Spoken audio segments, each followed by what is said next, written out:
శ్రీశైలం మల్లికార్జున స్వామిని ఏపీ దేవాదాయ శాఖ మంత్రి ఆనం రామనారాయణ రెడ్డి దర్శించుకున్నారు. రాజగోపురం వద్ద మంత్రికి ఆలయ మర్యాదలతో ఈవో శ్రీనివాసరావు స్వాగతం పలికారు. అర్చక స్వాములు మంత్రికి స్వామి అమ్మవారి విభూది ధారణ చేశారు.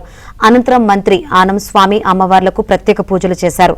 అర్చకులు వేద పండితులు వేద ఆశీర్వచనాలు చేసి తీర్థ ప్రసాదాలు అందించారు. అనంతరం క్యూలైన్ల వద్ద మంత్రి భక్తులతో మాట్లాడి అక్కడ ఏర్పాట్లను అడిగి తెలుసుకున్నారు.